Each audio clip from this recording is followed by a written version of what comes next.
बिस्मिल्लाहिर्रहमानिर्रहीम। अस्सलाम वालेकुम नादरीन, आप यूट्यूब चैनल देख रहे हैं। मैं इमरान खान हूँ। नादरीन, जो ख़बर मैंने आपको दी थी पिछले वीलॉग में, पाकिस्तान तहरीक इंसाफ ने भी उस खबर की तस्दीक कर दी है कि इमरान खान और बुशरा बीबी के साथ जेल में इस वक्त इंतहाई नामुनासिब सलूक किया जा रहा है और ये इमरान खान साहब को तोड़ने की कोशिश है।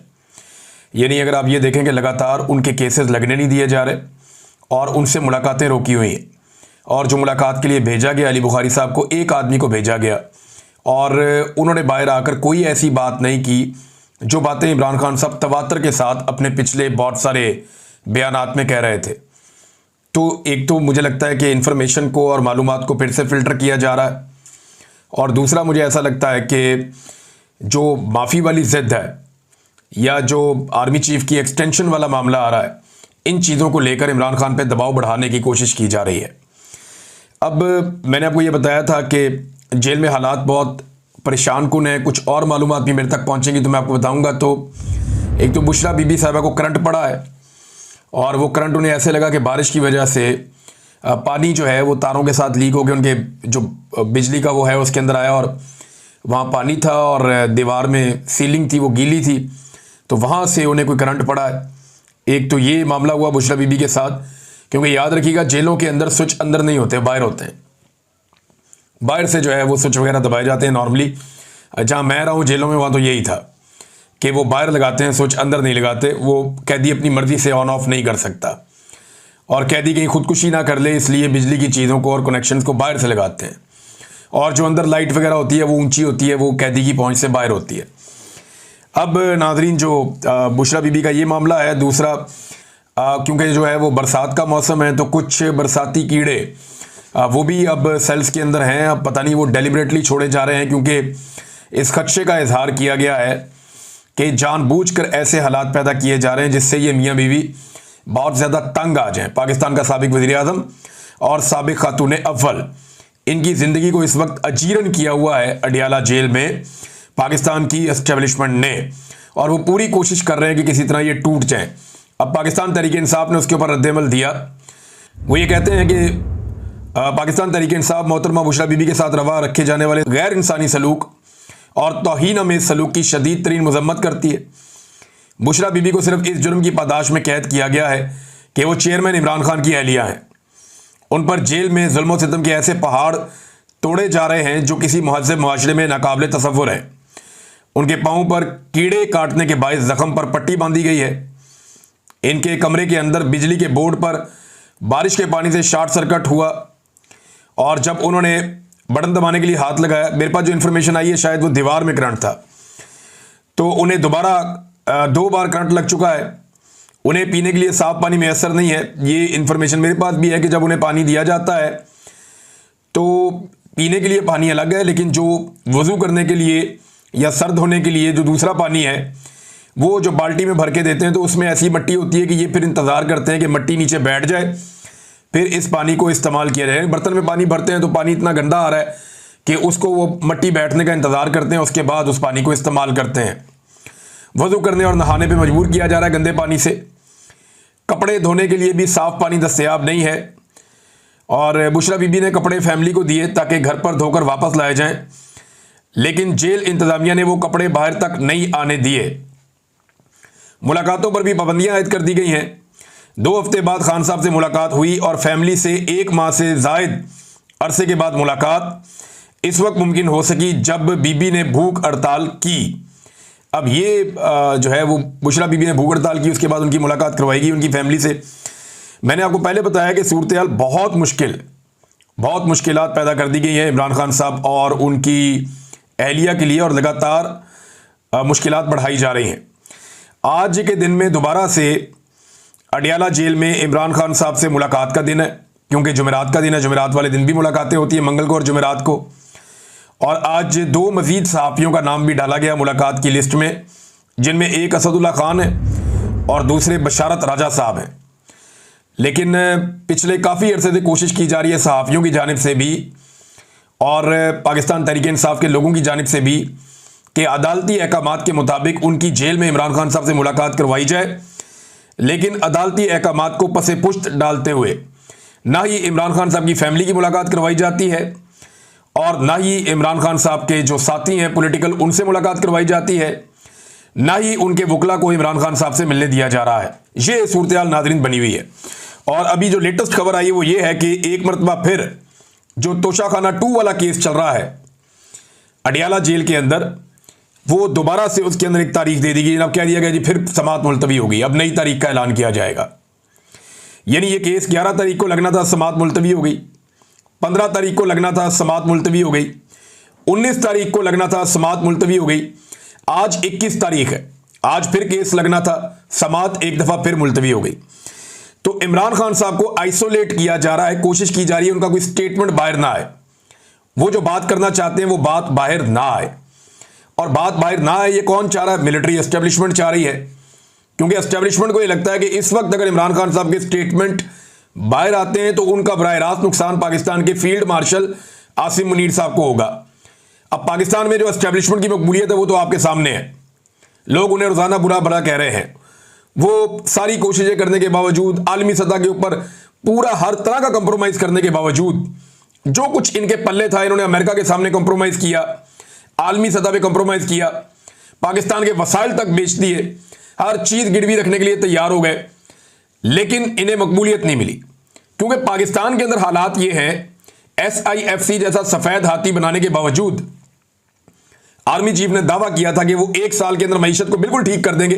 उनका काम ही नहीं है, बंदा क्या उनसे शिकवा करे भी, उन्हें अलिफ बे नहीं पता मईशत की, तो वो कैसे ठीक कर सकते हैं मईशत को? 1 साल में उन्होंने दावा किया था ठीक कर देंगे, आज 2.5 साल होने को आ गए हैं, मईशत का मजीद बेड़ा गर्क हो गया। आप देखेंगे 45% पाकिस्तानी गुर्बत की लकीर से नीचे चले गए, पहले तो नहीं थे। पाकिस्तान के अंदर जो है वो ब्रेन ड्रेन हो रहा है, जिस रफ्तार से हो रहा है पहले तो नहीं था। पाकिस्तान में जो गुर्बत का इजाफा हो गया, जो बेरोजगारी का इजाफा हो गया, पाकिस्तान में जो इंडस्ट्री बंद हो रही है, पहले तो ऐसा नहीं था। रिकॉर्ड टैक्सेस आप ले रहे हैं, महंगाई बढ़ते बढ़ते कहां से कहां पहुंच गई है, पहले तो ऐसा नहीं था। ज़र मुबादला के जो ज़खायर हैं उनमें सारा पैसा दोस्त मुल्कों का पड़ा हुआ है, पहले तो ऐसा नहीं था। तो ये सारी तबाही गुज़िश्ता चंद सालों में हुई है और इस तबाही की जिम्मेदारी लेने के लिए कोई भी तैयार नहीं है। और अब बचने का एक ही तरीका ढूंढा हुआ है कि जो तनकीद करता है उसका मुंह बंद कर दो। हालात ठीक करने की तो कैपेसिटी है नहीं, नालायक है, नकम्मे हैं, मोटी खोपड़ी है, तो हालात ठीक तो कर नहीं सकते।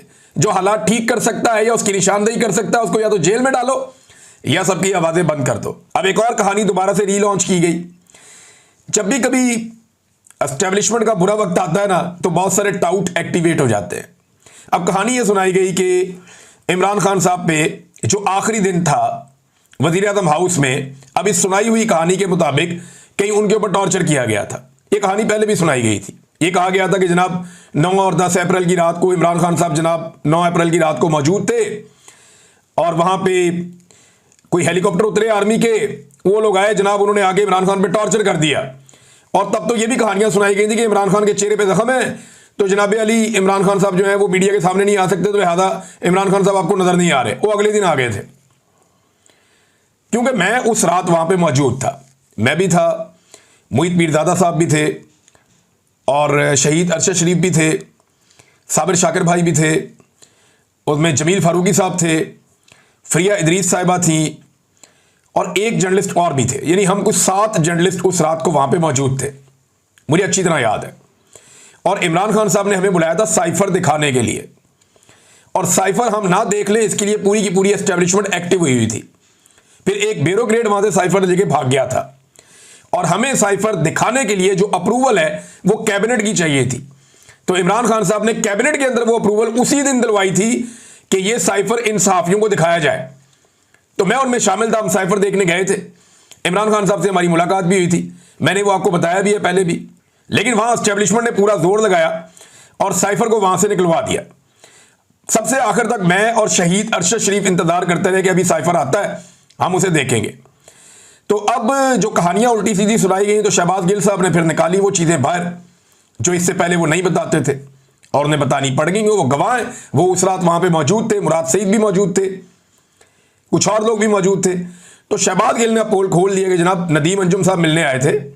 ये मिलने ही आए थे, कोई हेलीकॉप्टर आके नहीं उतरा था और कोई इस तरह का वाकया नहीं होता। मेरे सामने इमरान खान साहब गए, भले चंगे गए, और जैसे कॉन्फिडेंस के साथ इमरान खान साहब गए, जिस एतमाद के साथ वो गए, और ऐसा लगता ही नहीं था कि आदमी ये कल वापस नहीं आएगा, या इससे कोई चीज छीन ली गई है, या वो थका हुआ। यानी जनरल बाजवा जब अपनी स्टिक हवाले कर रहे थे आसिम मुनीर साहब के, तो ऐसा लगता था कि मिर्गी का दौरा पड़ जाएगा, ऐसा लगता था कि अभी गिर जाएंगे चलते चलते।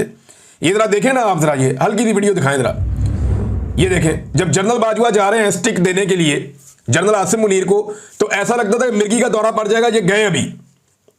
लेकिन इमरान खान को मैंने निकलते हुए देखा वज़ीर आज़म हाउस से, वो ऐसे एक शेर की तरह निकला, एक मर्द की तरह, यानी उसको फिक्र ही नहीं थी, इक्तदार का उसको परवाह नहीं था। उसको एक लड़ने के लिए नई लड़ाई मिल गई थी और उसने कहा जी मैं ये लड़ाई लड़ूंगा एस्टेब्लिशमेंट के साथ, ऐसे तो फिर ऐसे ही थी।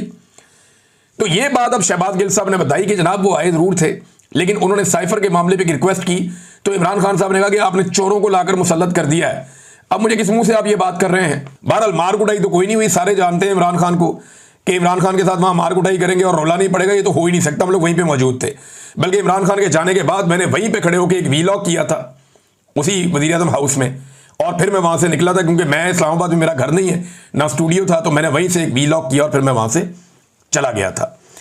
तो ये मुझे अच्छी तरह याद है। ये झूठी कहानियां फैलाई जा रही हैं, पहले भी ये फैलाई गई हैं, ये बिका हुआ सौदा दोबारा से बेचने के लिए ले आते हैं। महमूद खान अचकजई साहब ने एक बड़ा सख्त स्टेटमेंट दिया है। अचकजई साहब ने पाकिस्तान की एस्टेब्लिशमेंट को मुखातिब करते हुए कहा कि आप लोगों को शर्म नहीं आती, आप लोगों ने डी चौक पर निहत्ते मासूम बच्चों के सरों पर गोलियां मारी। अगर यहां किसी खारजी ने कब्जा किया होता वो हमारे साथ यही करते, बच्चियों की बेइज्जती करते, बड़ों के कपड़े उतारते। यही काम आप लोगों ने अपने मुल्क के बच्चों के साथ किया, आपको शर्म आनी चाहिए। यह बात महमूद खान अचकजई साहब ने की। इन्हें नॉमिनेट किया इमरान खान साहब ने अपोजिशन लीडर के लिए, और उसकी कंफर्मेशन भी आई है कि महमूद खान अचकजई साहब को अपोजिशन लीडर बनाया जाएगा अपोजिशन की जानिब से। और देखें, एक तो वो बलूचिस्तान से उनका ताल्लुक है, दूसरा वो अपना एक सख्त मौक़िफ़ भी रख सकते हैं और सख्त बात भी कर जाते हैं महमूद खान अचकजई साहब। और पाकिस्तान तहरीक इंसाफ के अंदर जो है वो एक बड़ी सपोर्ट हो जाएगी। और तहरीक इंसाफ में भी कुछ लोग हैं जिन्हें अपोजिशन लीडर बनाया जा सकता था, लेकिन तहरीक इंसाफ में बहुत सारे इख्तलाफात पैदा हो रहे थे अपोजिशन लीडर की सीट को लेकर, और बहुत सारे लोग बनना चाहते थे। कुछ लोग हाल ही में कुछ सख्त स्टेटमेंट भी दे रहे थे कि मेरा शायद नंबर लग जाए, मैं बन जाऊं अपोजिशन लीडर। लेकिन तहरीक इंसाफ का जो भी बंदा बनेगा अगले 1-1.5 महीने में उसको भी फारिग कर देंगे। लिहाजा महमूद अचकजई साहब को बनाया गया कि जनाब इनको बना देते हैं, फिर देखते हैं क्या होता है। तो महमूद अचकजई साहब का ये स्टेटमेंट मैंने आपके सामने रखा। एक और नाज़रीन रोला पड़ गया है, ये जो 26वीं आईनी तरमीम का मामला है ना, ये बाकायदा जो जजेस कमेटी है वो अक्सरियत में ये कह चुकी है कि ये मामला सुप्रीम कोर्ट ऑफ पाकिस्तान का फुल कोर्ट सुनेगा, और उनका ये फैसला आ चुका है। अब आईने पाकिस्तान और कानून के मुताबिक जो जजेस कमेटी है उसका फैसले पे अमल होना था, और अमल दरामद ऐसे होना था कि यह मामला सुप्रीम कोर्ट ऑफ पाकिस्तान के फुल कोर्ट ने सुनना था, लेकिन याया अफरीदी साहब ने इसको मैनेज कर लिया था। अब थोड़े दिन पहले याया अफरीदी साहब ने इसके बारे में कुछ मालूमात शेयर की, जब डिस्कशन थी उसको बाहर निकाला मिनट्स को, तो अब जस्टिस मुनीब अख्तर साहब ने और जस्टिस मंसूर अली शाह साहब ने, दोनों मुअज़्ज़िज़ जज साहबान ने जस्टिस याया अफरीदी साहब को खत लिख दिया। दोनों जजेस ने मिनट्स के रद्द में अपना मौक़िफ़ अब पेश किया है। जो याया अफरीदी साहब ने किया उसका जवाब तो आना था। उन्होंने कहा बतौर कमेटी मेंबरान हमने 26वीं तरमीम पर फुल कोर्ट का फैसला किया था। कमेटी फैसले की खिलाफ वर्जी में केस मुकर्रर नहीं किया गया था, यानी जो हमने फैसला किया था ये केस लगना चाहिए था कानूनी तौर पे। 31 अक्टूबर 2024 को बतौर कमेटी हमने फुल कोर्ट का फैसला किया था। केस ना लगने पर 4 नवंबर को दोबारा हमने खत भी लिखा था कि केस लगना चाहिए। हमारे फैसले पर चीफ जस्टिस के लिखे दोनों नोट्स हमें नहीं दिए गए। चीफ जस्टिस ने अपना नोट जुडिशियल कमीशन की मीटिंग में पढ़ा। जुडिशियल कमीशन इस मामले पर मजाज फोरम ही नहीं था। अंदाजा करें अब आप, मिनट्स में कहा गया कि बेंच तश्कील का मामला आईनी बेंच और आईनी कमेटी को भेजा गया। अब आप ये अंदाजा करें कि मिनट्स में ये कहा गया कि ये जो बेंच तश्कील दिए जाना है, जिसके बारे में कहा गया कि फुल कोर्ट बनाया जाए, जो 26वीं आईनी तरमीम को सारे जज बैठ के सुने कि ये ठीक हुई है या गलत हुई है, उसमें कहा गया कि ये मामला आईनी बेंच और आईनी कमेटी को भेजा गया, ये उसमें दावा किया गया। और हालांकि उस वक्त आईनी बेंच और आईनी कमेटी का वजूद ही नहीं था। ये तो कैलिबरी फॉन्ट वाला काम नहीं हो गया कि फॉन्ट बाद में बना और तहरीर पहले आ गई उस फॉन्ट के अंदर। और ट्रस्ट डीड जो है वो पहले से लिखी गई, फॉन्ट बाद में मार्केट में आया। ये तो वही काम हो गया ना कि आईनी बेंच और आईनी कमेटी वो बाद में बनी, लेकिन मामला उनको पहले चला गया, क्योंकि ये मामला तो पुराना था। उस वक्त ये दोनों चीजें थी ही नहीं, और चीफ जस्टिस साहब ने दावा कर दिया दोनों चीजें इनको भेजी हैं। तो नाज़रीन, सुप्रीम कोर्ट ऑफ पाकिस्तान में एक मामला लगातार लटक रहा है और ये गले की हड्डी बनेगा। ये निजाम इसके अंदर फंस जाएगा जिस दिन भी अवाम बाहर आए और अवामी ताकत का मुजाहरा हुआ, जब भी कभी वकला खड़े हो गए, जजेस खड़े हो गए, इन सवालों का जवाब देना पड़ेगा, क्योंकि इन सवालों का जवाब अभी तक किसी के पास नहीं है। नाज़रीन, एक मुर्तजा सुलंगी साहब है, ये शायद आपने ने कहीं देखा हो, ये पाकिस्तान के इंफॉर्मेशन मिनिस्टर भी बनाए गए थे निगरान सेटअप में, और इनका दावा है कि ये एक जर्नलिस्ट है। इससे पहले इन्हें पाकिस्तान पीपल्स पार्टी के दौर में नवाजा गया, ये रेडियो पाकिस्तान में भी रहे, इनके ऊपर इल्ज़ामात भी लगे ख़वातीन को हरासा करने के, और दीगर स्कैंडल्स के अंदर ये मौजूद रहे पहले भी। फिर ये जरदारी साहब के बहुत करीबी हैं, बहुत प्यार मोहब्बत है उनके साथ, तो ये बतौर सहाफ़ी के बहरूप में काम करते हैं। जब मुझे जबरी तौर पे लापता किया गया तो बैनुल अक़वामी मीडिया ने इनसे ये सवालात किए जब कि इमरान रियाज कहाँ गायब है, तो इन्होंने कहा जी वो तो सहाफ़ी नहीं है, वो तो जर्नलिस्ट ही नहीं है। मैंने आज तक अपनी ज़िंदगी में किसी भी हुकूमत से 1 टके का फ़ायदा नहीं लिया। आप देख लें, जब से मैं सहाफ़त कर रहा हूँ 4-5 हुकूमतें बदल गई हैं, कोई एक हुकूमत आज तक ये दावा नहीं कर सकती कि मैंने उनसे कोई 1 टके का काम करवाया हो या कहा हो कि ये काम कर दो। कभी ज़िंदगी में ऐसा नहीं हुआ। इवन मैंने कभी भी कोई गैर मुल्की दौरा भी नहीं किया। बहुत सारे सहाफ़ी जाते हैं गैर मुल्की दौरों पे जाते हैं। मुझे इमरान खान साहब ने कहा था कि रशिया का दौरा आ रहा है गैर मुल्की, और सहाफ़ी भी जा रहे हैं, आप भी जाएं। मैंने उनसे भी रिक्वेस्ट कर दी थी कि मैं नहीं जाऊंगा। आप मुझे थोड़ा सा पहले बताते, मैं अपने खर्चे पे वहां पहुंच जाता, तो मैं सरकारी खर्चे के ऊपर ट्रैवल भी नहीं करता। और मैंने कुछ उसूल अपने ज़िंदगी में रखे, मैंने कभी कोई काम नहीं कहा। इंटरेस्टिंग बात यह है कि ये आदमी जो बार बार सरकारी ओहदा लेता है, जैसे ये हो गया, जैसे वो हो गया, क्या नाम है उसका, अफसार आलम, ये लोग सरकारी ओहदों पे बैठ जाते हैं, बार बार बाद में आगे सहाफ़ी बन जाते हैं, और फिर ये वो एक दूसरे को गद्दारियों के सर्टिफिकेट भी बांटते हैं। फिर ये सर्टिफिकेट भी देते हैं कि ये सहाफ़ी है और ये नहीं है।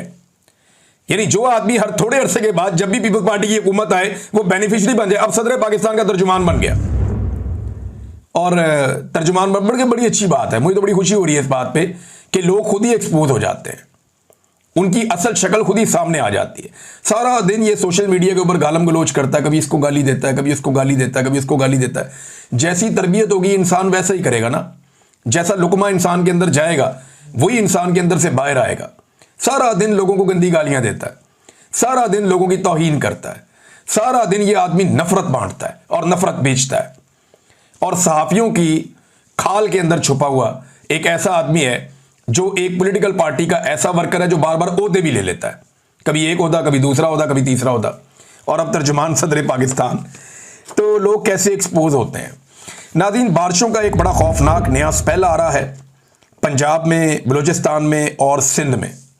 ये 22 अगस्त और 23 अगस्त से पंजाब में, और इससे पहले जो है अभी 21-22 अगस्त के बाद ये बलूचिस्तान और सिंध के बारे में कहा जा रहा है कि वहाँ बहुत तेज़ बारिशें हो सकती हैं, और क्लाउड बर्स्ट के खदशात का इजहार किया जा रहा है कि दोबारा से कोई इस तरह की सूरत बन सकती है। ये क्लाउड बर्स्ट होता क्या है, इधर मैं थोड़ा सा आज आपको समझा देता हूँ। बहुत सारे लोग ये पूछ रहे थे कि ये आसान अल्फाज में अगर बताया जाए कि ये क्लाउड बर्स्ट है क्या। ये ऐसा नहीं है कि बादल फट जाते हैं, इस तरह की चीज़ नहीं है। ये सिर्फ बर्स्ट इसको इसलिए कहते हैं कि एकदम बौछार होती है बहुत ज़्यादा बारिश की। इसकी सादा डेफिनेशन मैं आपको बताता हूँ कि वो बारिश जो कई हफ्तों में होनी होती है, यानी कई बारिशों के अंदर जो पानी आना होता है, वो अगर अचानक चंद मिनटों में या चंद घंटों में आ जाए तो इसे क्लाउड बर्स्ट कहते हैं। मिसाल के तौर पे इसका एक सेट पैटर्न रखा गया है कि अगर 100 मिलीमीटर बारिश, नॉर्मली ये 100 मिलीमीटर बारिश जो है ना वो बहुत लंबे टाइम के बीच में होती है, एक साथ नहीं होती। अगर 1 घंटे के अंदर अंदर 20 से 30 स्क्वायर किलोमीटर के रेडियस में, यानी 20 से 30 किलोमीटर का एक रेडियस है, इस इलाके में एक मखसूस इलाके के अंदर जो एक महदूद है 20 से 30 किलोमीटर का, स्क्वायर किलोमीटर का, इतने इलाके में 1 घंटे में अगर 100 मिलीमीटर बारिश हो जाए तो इसे क्लाउड बर्स्ट कहते हैं। यानी इसमें पानी बहुत तेजी से आता है। ये उस तरह पानी नहीं आता जिस तरह नॉर्मल बारिश के अंदर कतरों के साथ थोड़ा थोड़ा पानी आता है, वो नहीं होता। और ये होती क्यों है? ये क्लाइमेट चेंज की वजह से होती है।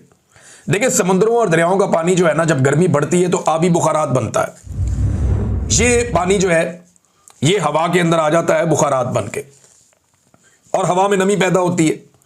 अब जो हवा गर्म होती है वो गर्मी की वजह से वो ऊपर उठती है। हवा कभी भी सीधी ऊपर नहीं जाती, ये ठंडे इलाके की तरफ जाती है। तो ये पहाड़ी इलाकों की तरफ मूव करती है हवा, लगातार नीचे से गर्मी की वजह से एवेपोरेशन होती रहती है, आबी बुखारात बन के पानी ऊपर आता रहता है हवा में, और ठंडे इलाकों की तरफ बढ़ता जाता है, बढ़ता जाता है, बढ़ता जाता है। अब जितनी गर्मी पंजाब के इलाकों में बढ़ चुकी है, जितनी गर्मी खैबर पख्तूनख्वा के इलाकों में बढ़ चुकी है, समंदर से लेकर दरियाओं तक और झीलों तक हर जगह से जिस तरह आबी बुखारात उठ रहे हैं और बहुत तेजी से हवा के अंदर आबी बुखारात गर्म हवा के साथ ये ठंडे इलाके की तरफ मूव कर रहे हैं। नॉर्मली जब एक सर्टेन लेवल तक ठंडे होते हैं ना, तो उसके बाद एक अमल के जरिए बादल बन जाता है, और वो बादल वक्तन फवक्तन जब ठंडक उसे मिलती है तो वो बरसता है। पहाड़ों पे मुख्तलिफ इलाकों में जहां उसे ठंडक मिलती है वहां वो बरसता है। लेकिन यहां पे ये हो रहा है कि गर्मी इतनी शदीद बढ़ गई है दरख्तों की कटाई की वजह से, और इतनी ज्यादा गर्मी हो गई है ग्लोबल वार्मिंग की वजह से, या जिसे आप कहते हैं क्लाइमेट चेंज की वजह से। गर्मी पाकिस्तान के रीजन में, इंडिया के रीजन में इवन इतनी ज्यादा बढ़ गई है कि नीचे से बहुत तेजी से आबी बुखारात जा रहे हैं लगातार ठंडे इलाकों की तरफ। और इससे पहले कि वहां जाके जो पहले से मौजूद आबी बुखारात हैं वो ठंडे हो, ये नीचे से और ज्यादा सप्लाई होती है। तो जो सप्लाई है वो इतनी ज्यादा गर्म हवा की बढ़ गई है कि वो जो बादल बनने का प्रोसेस है और बारिश होने का प्रोसेस है वो एक टाइम लिमिट तक के लिए रुक जाता है, और फिर इतने ज्यादा बादल बन जाते हैं, इतने ज्यादा बादल बन जाते हैं उन पहाड़ों की चोटियों के करीब कि फिर वो एकदम पानी बरसता है, और वो है क्लाउड बर्स्ट। ये सिचुएशन गुज़िश्ता चंद सालों से हम देख रहे हैं, और अब ये सिचुएशन बढ़ती चली जा रही है, बढ़ती चली जा रही है। इसके अंदर रास्ते में जो भी आता है पानी उसको बहा कर ले जाता है, यानी वो पानी बारिश का जो कई हफ्तों तक बहना चाहिए था, आहिस्ता आहिस्ता आना चाहिए था, उससे ज़मीनें सैराब होनी चाहिए थी, उस पानी को जमा किया जा सकता था, वो आपके दरियाओं के अंदर बह सकता था, नहरों में जा सकता था, वो सारा का सारा पानी एक शिद्दत के साथ एकदम आता है, चंद मिनटों के अंदर क्लाउड बर्स्ट होता है, 1-1.5-2 घंटे की सारी कहानी है, और वो पानी बह के निकल जाता है। ना वो पानी किसी काम आता है बल्कि वो एक तबाही और बर्बादी कर देता है, और उस पानी से आपका ज़मीनी कटाव हो जाता है, बहुत ज़्यादा तबाही हो जाती है, लोगों के घर बह जाते हैं, जो पाकिस्तानियों के साथ इस वक्त हो रहा है। मैं नेक्स्ट वीलॉग में कुछ चीज़ें आपके सामने रखूंगा कि पाकिस्तानियों को किन चीज़ों की ज़रूरत है जहां पे ये बड़ा खौफनाक फ्लड आया हुआ है, और मैंने कुछ सहाफ़ियों से बातचीत की है, वो भी आपके साथ मैं शेयर करूंगा अगले वीलॉग में। क्लाइमेट चेंज एक बड़ा मसला है, और हमें जितने हो सकें दरख्त लगाने चाहिए। क्लाइमेट चेंज से निपटना इस पूरे रीजन का एक बड़ा अहम इशू है, और सबको मिलकर इससे निपटना पड़ेगा।